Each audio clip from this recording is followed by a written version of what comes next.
Hey everyone, it's Nadia with the Network Niche Influencer Agency, where we connect a community of nearly 4,000 influencers to brands for paid campaigns.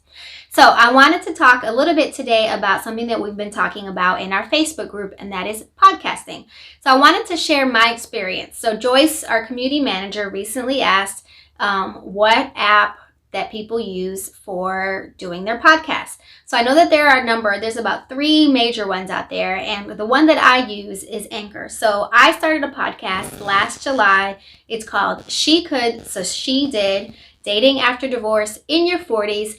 And I did it as like a passion project. It wasn't really anything that I was looking to do as an extension of my blog, which I don't really blog that much anymore. It was really just an opportunity to have conversations, candid conversations on dating after divorce in your 40s, because that was me.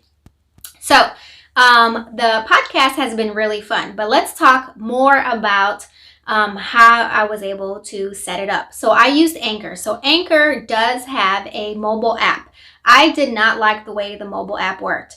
I did a couple of test recordings just using the Anchor app. The audio didn't sound good, and then it kept dropping for some reason. I'm not really sure why, and I did it over several weeks. Didn't work out. So I use the desktop version of Anchor. Go to anchor.fm.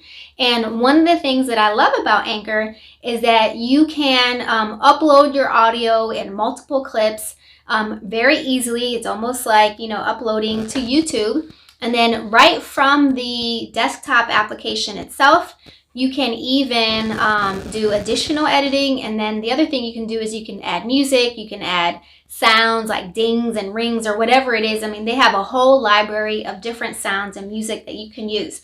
So it really makes your podcast sound a little bit more professional and polished. The other thing that I like is that Anchor will actually distribute your podcast to the different, podcast channels or outlets, if you will. So one of those includes Google Podcasts, for example, Spotify, even Apple iTunes, etc. So I record all of my podcasts on Zoom. And the great thing that I like about Zoom is that Zoom will record audios, you guys know, and then it'll do video. And then so all I do is once it saves, I can edit the audio only version. And then also in the future, when I finally get my ducks in a row, I'm going to upload my videos onto YouTube. And you can even start monetizing from Anchor right away. So without having any listeners or even subscribers, Anchor allows you to read a script, and it has prompts.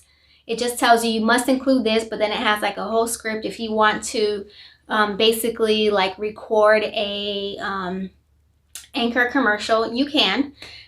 So I was able to do that, and I've had about 1,000 listeners to my podcast so far. So I wanted to say, if you have any questions or if there's interest, I'm happy to do a group Zoom.